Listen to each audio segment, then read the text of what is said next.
All right, this is your review video to give you some hints and clues about what's going on. First, things that are dropped.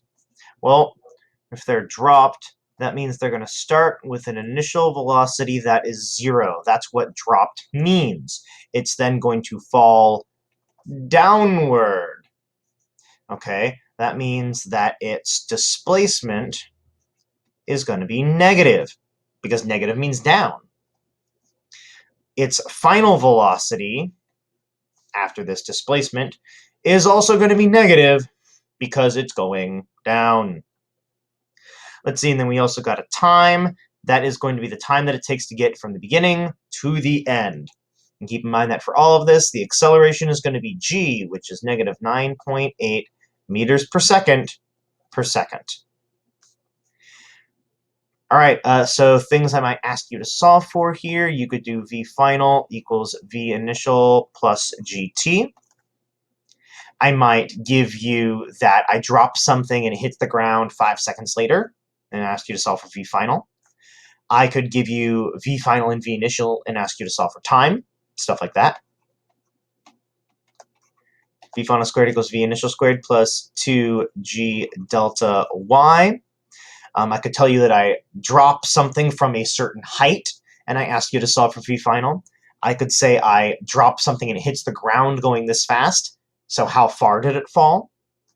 Remember that if I tell you that something has a height of 10 meters, that means the delta y is going to be negative 10 meters. All right, and then this one, I drop something and it hits the ground 5 seconds later. From what height was it dropped? I drop something from this height. How much time does it take to hit the ground? And then last equation,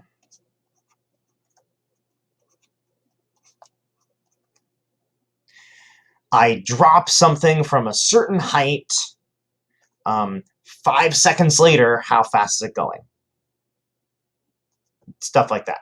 All right, next, down throw. So this looks a lot like the drop, except it has an initial velocity that isn't 0. It has an initial velocity that is negative because I'm throwing it down. And then it goes down, down, down. Since it is going down, again, the delta y must be negative. It's going down, so the v final must be negative. That's going to take some time to get there, and the g is going to be negative 9.8 meters per second per second. Again, normal. Things I might ask you to solve for: v final equals v initial plus gt. I might ask you to solve for v final. I might give you v final in time and ask you to solve for v initial. I might give you the 2 times and ask you to find how long it took.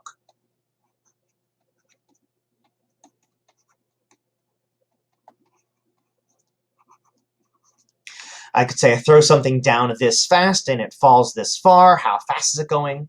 I could say I throw something this fast. Later it's going this fast. How far did it fall?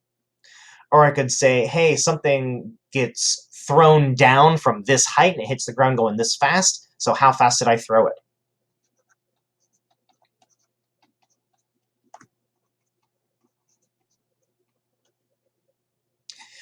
Let's see. I will never ask you to solve for time given vi and delta y, because that's too hard. That requires the quadratic formula, so I'm not going to ask you to do that.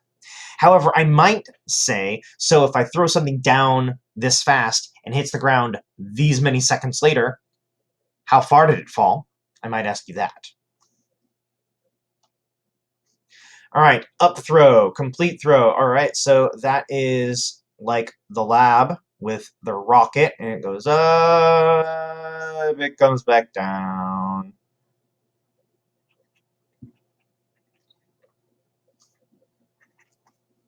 All right, now this velocity is going to be something positive.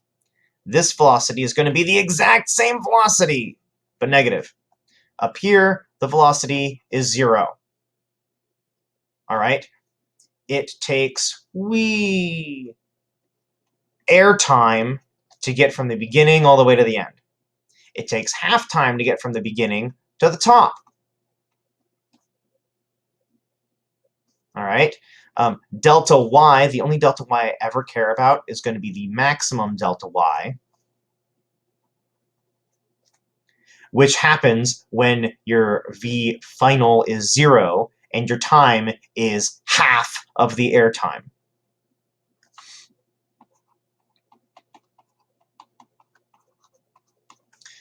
All right, so if you know VI and VF, because they're going to be equal, VF will just be minus, you can solve for the air time. Craziness.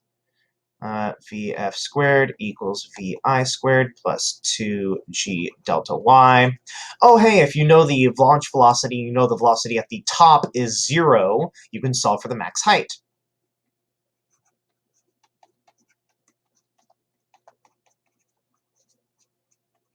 And if you know the half time, maybe you solve for the air time up here and then cut it in half. If you have the half time and the launch velocity, you can also find that max height.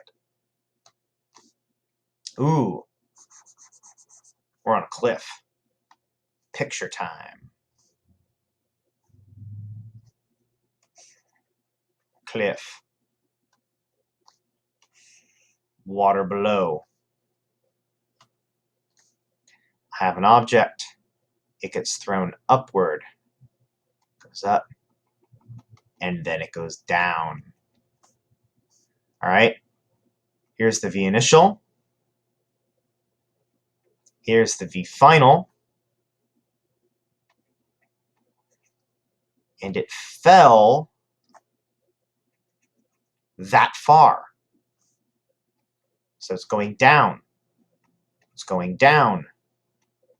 It starts by going up. All right, and that's all the hint you're getting on that one. All right, there you go. 4 types of problems that are similar to things that you will see on the test. Yes, this one is hard. There's only one question like it on the test, and it's to, see who really understands this stuff. At this point, I want you to go do the example problems that are linked in the agenda, then check with other groups to make sure you all agree.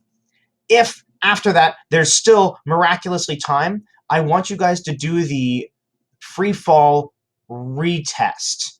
Sorry, the reteach quiz. It's called the free fall reteach quiz. And that's just to get more practice. I should be back tomorrow, so if you need to take that quiz again, we can do it tomorrow at intervention, and that'll be fine. All right, and we are done. Hope that helped.